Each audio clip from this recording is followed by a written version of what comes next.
Open your Bibles, if you would, with me, please, to Daniel chapter 3. The book of Daniel,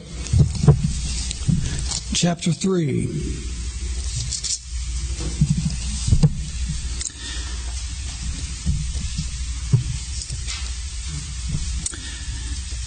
Actually, we're going to start in the last few verses of chapter 2.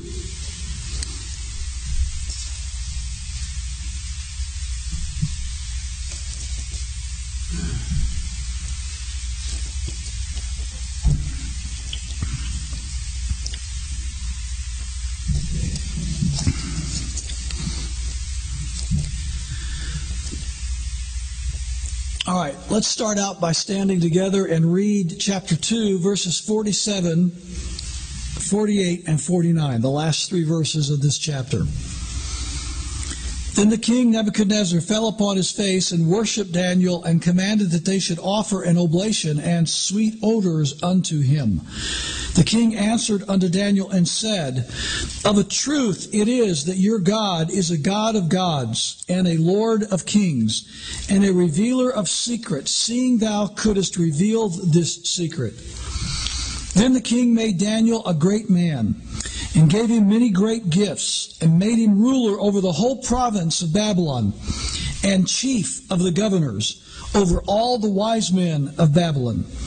Then Daniel requested of the king that he set Shadrach, Meshach, and Abednego over the affairs of the province of Babylon. But Daniel sat in the gate of the king. You may be seated. Of course, this comes on the heels of Nebuchadnezzar having a dream that his wise men could not interpret.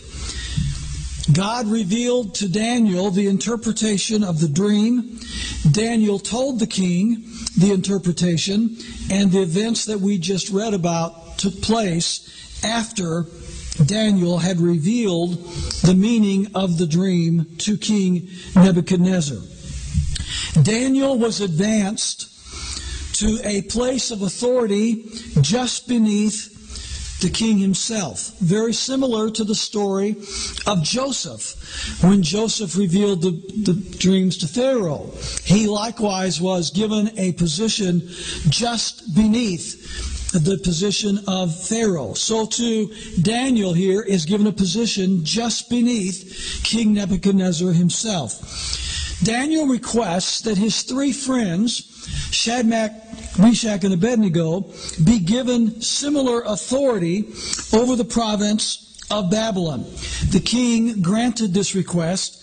So these three Hebrew young men, Daniel, Shadrach, Meshach, and Abednego, who had initially been taken prisoners or servants from their home country by the Babylonian king, have now been elevated to a position of authority in Babylon over all others, just underneath the authority of the king himself. It was an amazing promotion, to say the least. Three things about this. Nebuchadnezzar, notice the infatuation that he had with the Jewish religion. After having had his dream revealed, recognizing that Daniel was a Jew, that Shadrach, Meshach, and Abednego were also Jews, that he became infatuated with the Jewish religion and gave a proclamation. Notice in verse 47, he said, Your God is a God of gods and a Lord of kings and a revealer of secrets. And so he now becomes very much a fan, if you please, of the Jewish religion. Notice, secondly, Nebuchadnezzar's promotion of Daniel, advancing him to the position of vice regent, if you please, under King Nebuchadnezzar. And then the promotion of Shadrach, Meshach, and Abednego under Daniel, but over the entire province of Babylon. All of that happened very quickly after Daniel had interpreted the dream for King Nebuchadnezzar. The second thing now we see is in chapter 3, verses 1 and 2. Nebuchadnezzar the king made an image of gold whose height was 80 cubits, and the breadth thereof 6 cubits, and he set it upon the plain of Dura in the province of Babylon. Then Nebuchadnezzar the king set to gather together the princes, the governors, the captains, the judges, the treasurers, the counselors, the sheriffs, and all the rulers of the provinces to come to the dedication of this image which Nebuchadnezzar the king had set up. We do not know how long a period of time transpired between the events ending in chapter 2 and the events that we just read beginning in chapter 3. Was it a period of weeks? Was it a period of months? Now, we're really not sure exactly the time frame between the promotion of these 4 young Hebrew men and his desire to create an image of himself to which the entire kingdom had to bow. The statue is told in verse 3 to be 80 cubits high. Now, that in our mathematics would come to a height of 90 feet. This is a 90-foot tall statue that was set up, overlaid of gold. Whether I don't know that it would have been made out of pure gold. That I'm not sure even Nebuchadnezzar could have done that.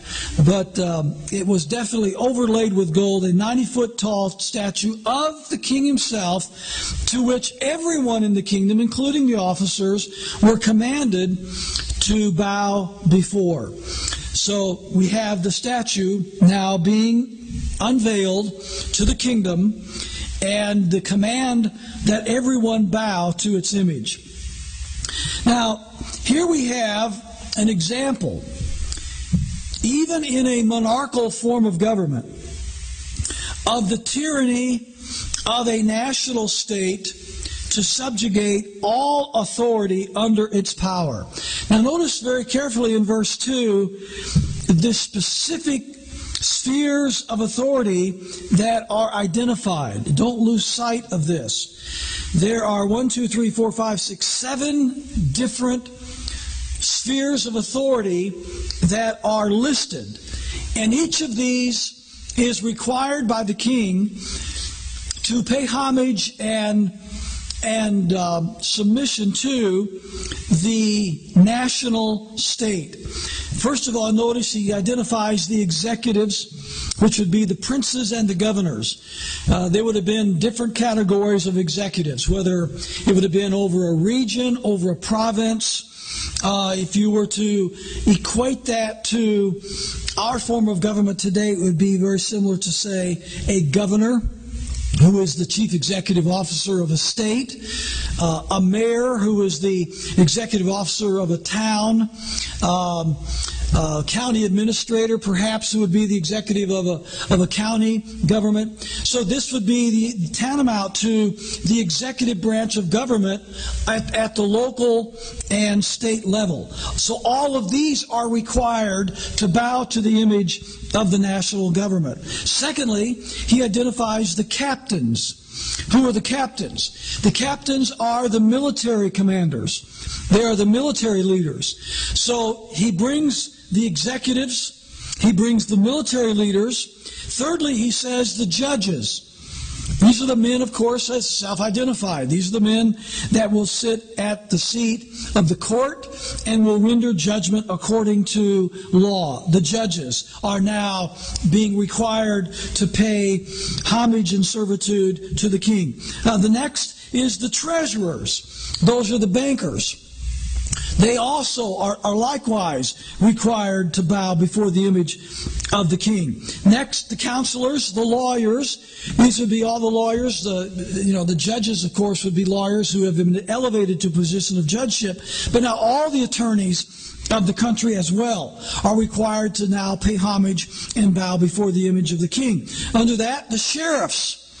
Your local law enforcement officers are required to bow down to the image of the king. And then lastly, the rulers of the provinces. These would be the state officials, tantamount to the state officials of the reign of Nebuchadnezzar. So notice all of the various forms of government, no matter how local it might have been, are now being required by the king to not only pay homage, but to bow down in worship and to acknowledge the supreme authority of the national government, in this case the king, over their lives. That is what Nebuchadnezzar is requiring everyone in his kingdom to do. Verses 3 through 6. The princes, the governors, the captains, the judges, the treasurers, the counselors, the sheriffs, and all the rulers of the provinces were gathered together into the dedication of the image that Nebuchadnezzar the king had set up.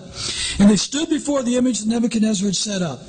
Then a herald cried aloud, "To you it is commanded, O people, nations, and languages, that at what time ye hear the sound of the cornet, flute, harp, sackbut, psaltery, dulcimer, and all kinds of music, ye fall down and worship the golden image that Nebuchadnezzar the king hath set up." The command was very simple. Everyone, from the highest office to the most common citizen or subject of the kingdom, was required to bow before the image of Nebuchadnezzar. You submit, you bow, or you die. It was as simple as that. It was not hard to understand this proclamation. When you hear the music and the image comes before you, you will bow. You will worship. You will acknowledge the supremacy and the authority of King Nebuchadnezzar over your life, all of you, or you will die. That was the command. Now, verse 7. Verse 6, "And whosoever falleth not down and worshipeth shall the same hour be cast in the midst of a burning fiery furnace." Now you submit or you die. Verse 7, "Therefore at that time, when all the people heard the sound of the cornet, flute, harp, sackbut, psaltery, and all kinds of music, all the people, the nations, and the languages fell down and worshipped the golden image that Nebuchadnezzar the king had set up." All right, next point here is, you notice the compliance of the masses. The compliance of the masses. All of them, the sheriffs, the counselors, the rulers of the provinces, the judges, the attorneys, the governors, the rulers, as well as the common people, all of them, when they heard the music and they saw the image, they bowed down and worshipped the image of Nebuchadnezzar, who, of course, was the representative of the national monarchical government of Babylon. What is interesting about this, as we go into the story and why this is even in the Bible, this story would probably not even be in the Bible except for the reaction of Shadrach, Meshach, and Abednego. But the interesting part of this, before we get to these three young men, how old were they? Late teens, early 20s. We're talking very young men.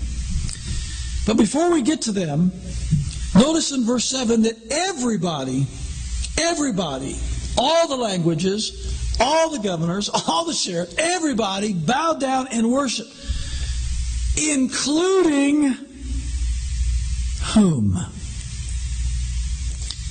Including all the Jews.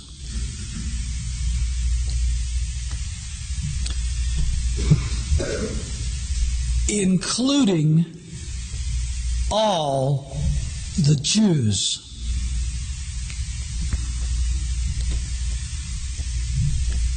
What's the first commandment that God gave to Moses?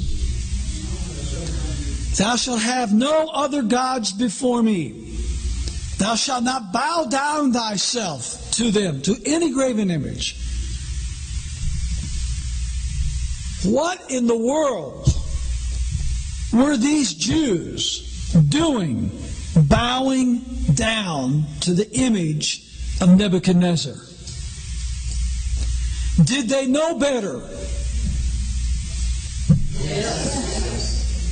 Did they know right from wrong? Yes. But they bowed. For fear of their lives, they bowed to the image of Nebuchadnezzar. Why did they do this? Okay, the easy answer is, well, because they knew they were going to die if they didn't do it, and self-preservation dictates that you bow. Yes, but there's more to it than that.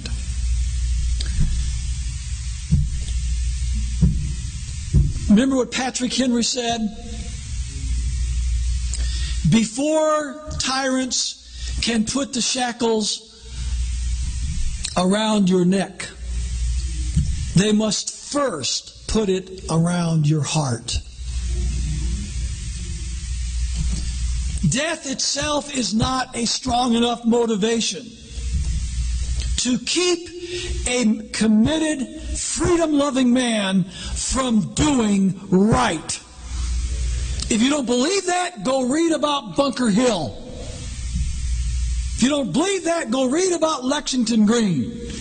Go read about Concord Bridge. It takes more than the fear of death to cause someone to submit to a tyrant. Matthew Henry has an excellent commentary at this point. Let me read it to you. Did not their kings and the Jewish kings and their princes and their fathers, yea, and their priests too, their preachers, set up idols even in God's temple and worship them there, and not only bow down to them, but erect altars, burn incense, and offer sacrifices, even their own children, to them? Did not all the 10 tribes for many ages worship gods of gold at Dan and Bethel? And shall they be more precise than their fathers? And with the Latin phrase, what all do must be right. Close quote. If everybody's doing it, it must be right. If everybody's for it, it must be right.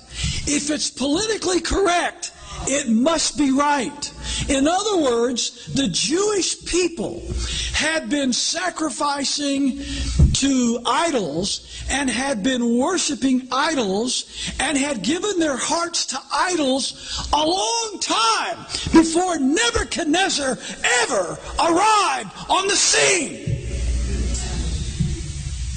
Before Nebuchadnezzar ever took them into captivity, before Nebuchadnezzar ever took them off to Babylon, before Nebuchadnezzar had ever erected the 90-foot statue of himself with the command to submit, the Jewish people had been bowing the knee and the heart to false gods and false images and tyrants for years and years and years. Just exactly what Patrick Henry said. Before men can put chains around your neck, they must first put them around your heart. And these Jewish people had the chains of slavery around their hearts a long time before Nebuchadnezzar came and put it around their necks. And that's why I say to Liberty Fellowship and to those of you that are watching this program or this video later, as long as there are freedom-loving men and women in America who have not put the chains of servitude over your hearts, they will never be able to put them around our necks.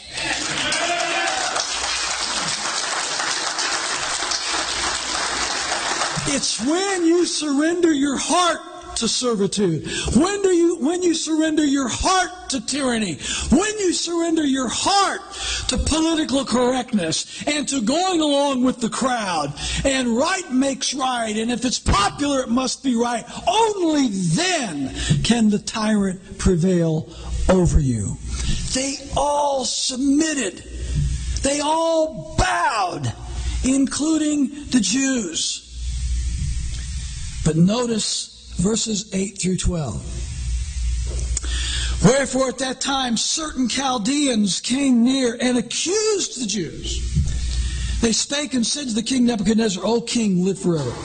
Thou, O king, hast made a decree, and every man shall hear the sound of the cornet, flute, harp, sackbut, psaltery, dulcimer, all kinds of music, fall down and worship the golden image.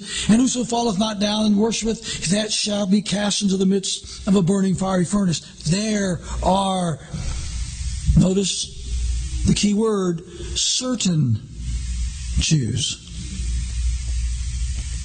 There are certain Jews, particular Jews, whom thou hast set over the affairs of the province of Babylon, Shadrach, Meshach, and Abednego. These men, O king, have not regarded thee. They serve not thy gods, nor worship the golden image which thou hast set up. The accusation by the Chaldeans. Who are these Chaldeans? They were the magicians and the astrologers that could not interpret the dream of Nebuchadnezzar, which led to Daniel interpreting the dream and then being promoted because of that revelation. They were the ones that Daniel and the others eclipsed and were promoted over. No doubt the Chaldeans were filled with envy over these men and were absolutely looking for an excuse and a reason to accuse them before the king. By the way, go back and read the earlier chapters of Daniel as well, and you will notice that they were also the ones whom Daniel convinced the king to spare their lives. Nebuchadnezzar was so angry that these Chaldeans could not interpret the dream, he was going to execute them all. But Daniel intervened on their behalf and begged the king not to kill them. These men that are now accusing Shadrach, Meshach, and Abednego would not have even been alive had it not been for Daniel, Shadrach, Meshach, and Abednego. What is it with some men that they have so little appreciation for the benefit that has been done to them on behalf of others that they will turn at the drop of a hat and will betray the very ones that befriended them, and in this case, that spared their lives? Sometimes your worst enemies are the ones you have done the most for. Notice the accusation closely. Certain Jews have not regarded thee. Meaning again, all the rest of the Jews had bowed before the image of Nebuchadnezzar. Verse 13. Then Nebuchadnezzar in his rage and fury commanded to bring Shadrach, Meshach, and Abednego. Then they brought these men before the king. And Nebuchadnezzar spake and said to them, Is it true, O Shadrach, Meshach, and Abednego? Do not ye serve my gods, nor worship the golden image which I've set up. Now, if ye be ready that at what time ye hear the sound of the cornet, flute, harp, sackbut, psaltery, dulcimer, and all kinds of music, ye fall down and worship the image which I've made, well. But if you worship not, you shall be cast the same hour into the midst of a burning fiery furnace. And who is that God that shall deliver you out of my hands? One too long ago, he was saying, your God is the King of Lords and the God of gods. But now he's filled with pride and arrogancy and the feeling that he is God. Who is this God that shall deliver you out of my hands? Nebuchadnezzar's rage. He was violently angry with the 3 Hebrew young men.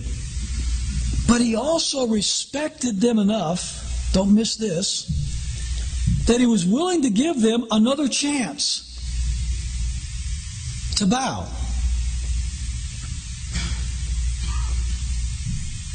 Why didn't he just take them right then to the burning fiery furnace? But he gives them another chance. He said, if you will bow, now the band will play this song again. And if you will bow this time, then I'll forget this. But if you don't bow this time, you will be thrown into the burning fiery furnace. Now we come to the main event. The reason this story is even in the Bible. Verse 16. Shadrach, Meshach, and Abednego answered and said to the king, O Nebuchadnezzar, we are not careful to answer thee in this manner. In other words, we didn't come to this decision suddenly.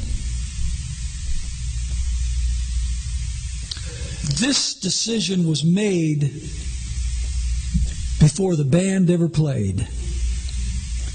This decision was made before the image was ever built.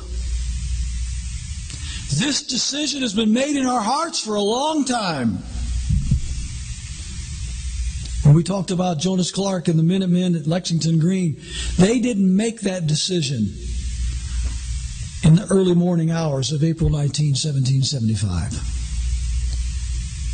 That decision had been made in their hearts for many, many months and many years.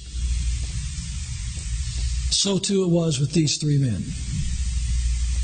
If it be so, verse 17, our God whom we serve is able to deliver us from the burning fiery furnace, and he will deliver us out of thine hand, O king.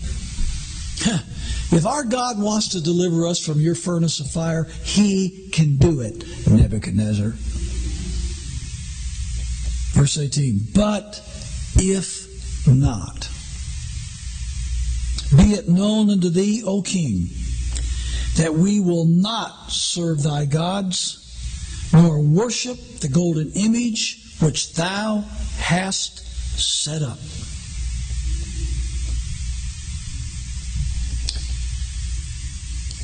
They understood something that you and I have got to understand. Something that our founding fathers understood, and so many today do not seem to understand. It isn't our responsibility to succeed.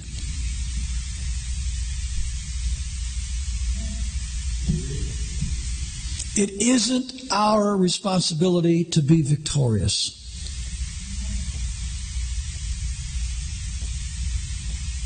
It isn't our responsibility to live.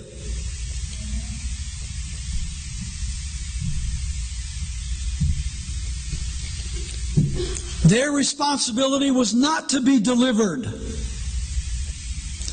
Their responsibility was to resist the tyrant. That was their responsibility. Their responsibility was to be willing to go into the furnace of fire.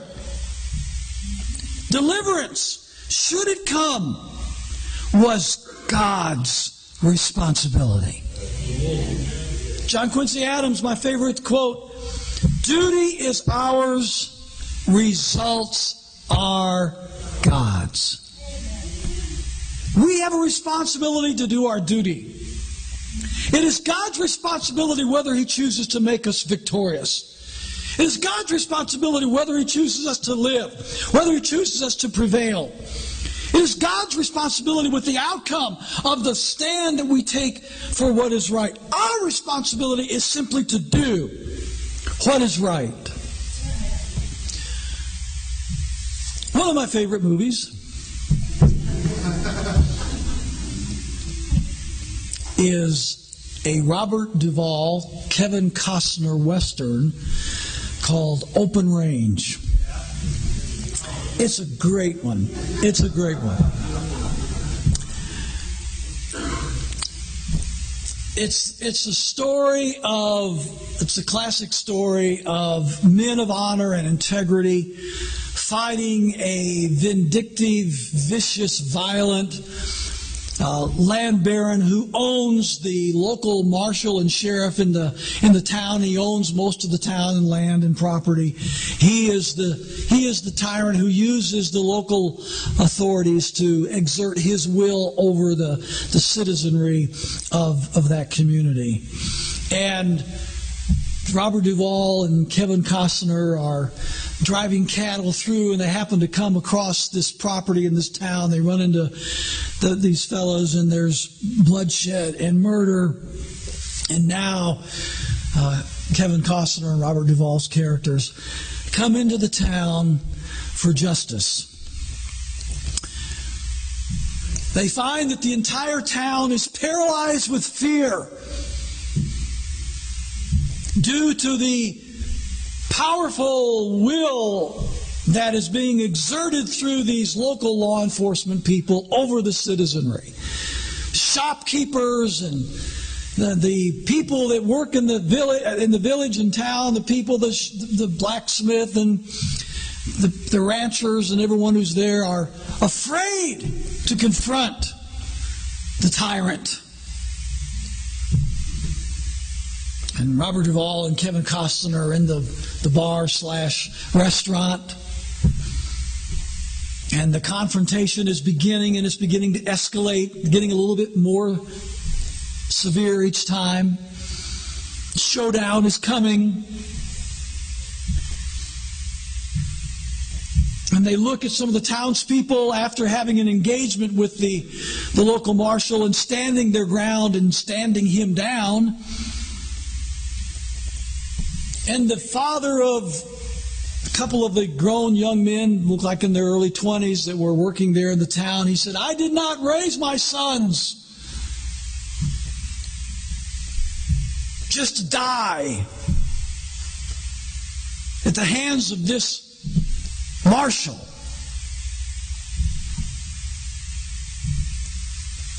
And Kevin Costner gives one of the great lines of the movie. And he said to the man and to the others that were listening, he said, "Sometimes there are things that gnaw on a man worse than dying."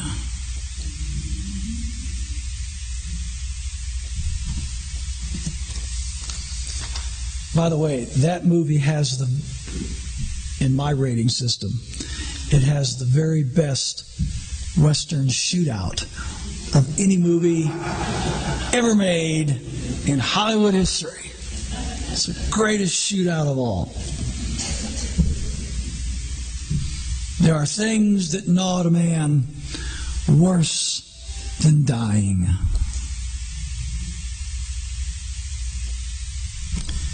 The three Hebrew men, "O king, if God wants to deliver us from your furnace of fire, he can do that.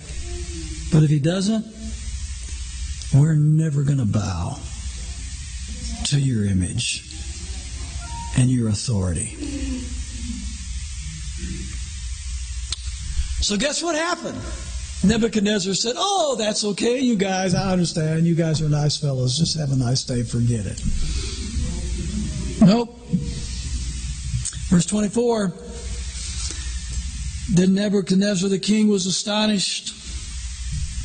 He rose up in haste and spake and said to his counselors, that's skipping ahead, verse 19. Then was Nebuchadnezzar full of fury, and the form of his visage, his face, was changed against Shadrach, Meshach, and Abednego. Therefore he spake and commanded that they should heat the furnace 7 times more than it was wont to be heated. Commanded the most mighty men that were in his army to bind Shadrach, Meshach, and Abednego, cast them in the burning fiery furnace. When these men were bound in their coats and their hosen and their hats and the other garments, and they were cast in the midst of the burning fiery furnace. Therefore, because the king's commandment was urgent and the furnace exceeding hot, the flame of the fire slew those men that took up Shadrach, Meshach, and Abednego. And these three men, Shadrach, Meshach, and Abednego, fell down bound into the midst of the burning fiery furnace.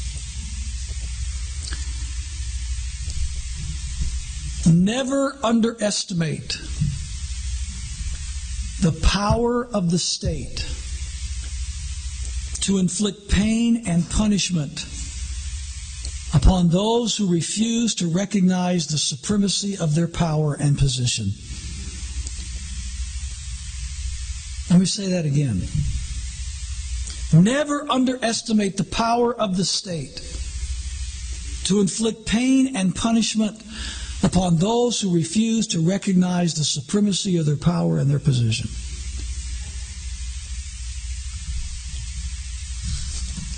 The ruthlessness, the mercilessness, the callousness, the hardness of heart by people such as Nebuchadnezzar can never be underestimated.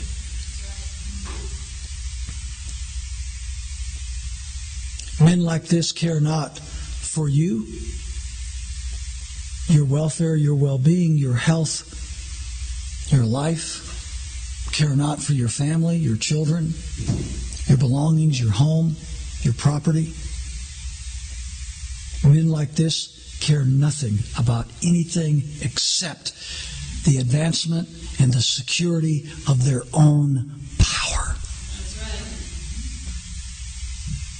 And they will roll over anyone who dares to challenge that authority and that power. These are the same young men, Shadrach, Meshach, and Abednego, who submitted to Nebuchadnezzar when his authority did not intrude upon the conscience and the heart of man. They were honored by Nebuchadnezzar when he acted within his jurisdictional authority. But now he has crossed the line of biblical authority. And he must be disobeyed. To do anything other would have been to disobey God. Ladies and gentlemen, sometimes you're going to have to realize that you and I can be put in a position where it's not a matter of who we are, not a matter of disobeying or disobedience. It's a matter of who we are going to disobey. For in this case, to obey Nebuchadnezzar would have meant to disobey God. And to obey God demanded that they disobey Nebuchadnezzar. This was a case in which both could not be obeyed simultaneously. America began by men who wanted to be able to live freely enough that they were capable of obeying God and obeying the state at the same time. Amen. That was their desire. And therefore they put checks and balances, jurisdiction upon authority, defining down to the smallest detail the limits, the prohibitions, the boundaries, the jurisdiction of those authorities, and said, as long as you stay inside these perimeters, then we will gladly live in peace with you. We will gladly submit to your authority. We will be peaceful, honest, submissive citizens. But you must live within the bounds of the jurisdiction hereby prescribed. Nebuchadnezzar had stepped over the line. He was now forcing Shadrach, Meshach, and Abednego to disobey God in their hearts. By dictate of law, he demanded that they betray their conscience, that they betray everything they knew to be right and honorable. They had no choice. Do with us what you will, but we will not bow down to your image. Verses 24 through 29 is the story of God's deliverance of the three Hebrew champions. Then Nebuchadnezzar the king was astonished, and rose up in haste, and spake, and said unto the counselors. And I love verses 24 and 25. Did we not cast 3 men bound into the midst of the fire? How many guys did we throw in? It was 3, wasn't it? Yep. True, O king. He answered and said, Lo, I see 4 men loose, walking in the midst of the fire, and they have no hurt, and the form of the 4th is like the Son of God. Amen.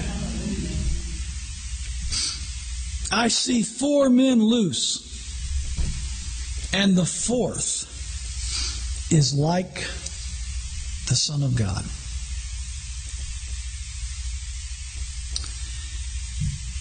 Shadrach, Meshach, and Abednego met the Lord in the furnace of fire. They met the Lord when they resisted evil authority. They met the Lord when they did right while everyone else was doing wrong.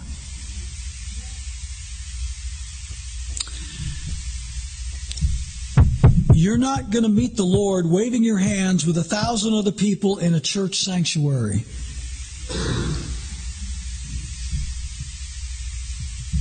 You're going to meet the Lord when you refuse to bow to the tyrant, and 1,000 other people in the church sanctuary are all bowing to the tyrant. That's when you're going to see the 4th man.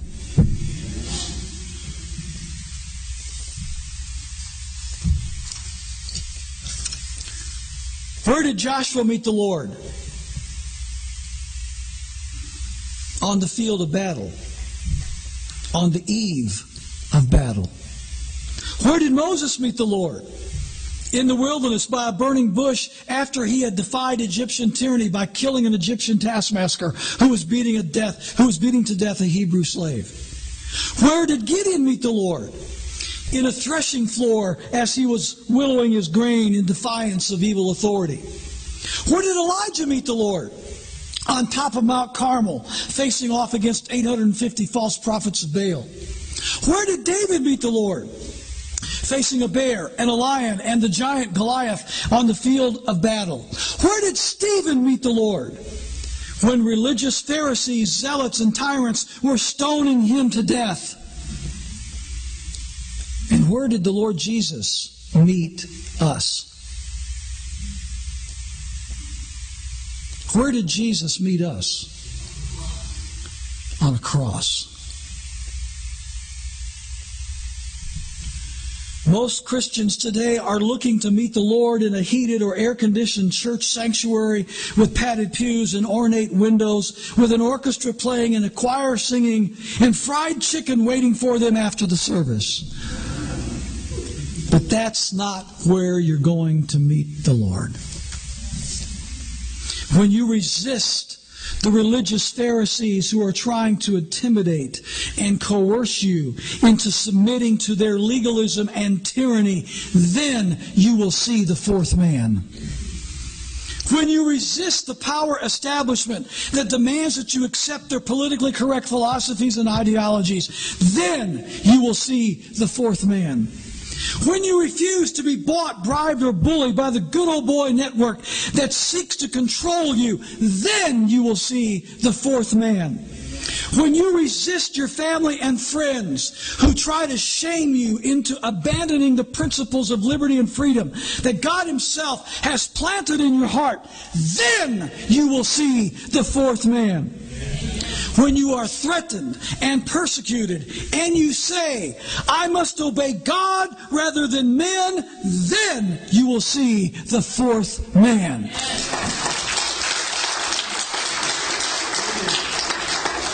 Most people, including Christians, are looking for a way to avoid the third rail.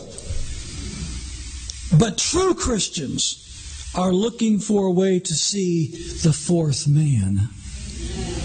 Lo, I see 4 men loose, walking in the midst of the fire, and they have no hurt, and the form of the fourth is like the Son of God.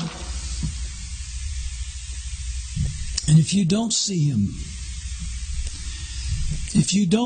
dear friend, it's because you've not been willing to defy unlawful authority and be thrown into a furnace of fire. Be willing to do the former, and you will experience the latter. Isaiah 43:2. When thou passest through the waters, the flood waters, I will be with thee. And through the rivers, they shall not overthrow thee. When thou walkest through the fire, thou shalt not be burned, neither shall the flame kindle upon thee. Again, that was Isaiah 43, verse 2. When thou passest through the waters, I will be with thee. When you're in the flood, I will be with thee. When you walk through the fire, I will be with thee. And if you're not willing to walk through the fire, you're never going to see the fourth man in your life. Do you really think that you're going to find the one who went to the cross for you in a meadow of roses? The only roses he knew were the ones whose thorns were smashed on his skull. You won't find him in a garden unless it's the Garden of Gethsemane. You'll find the one who went to the cross in the same place that Shadrach, Meshach, and Abednego found him. You'll find him in the burning fiery furnace. Let's stand for prayer.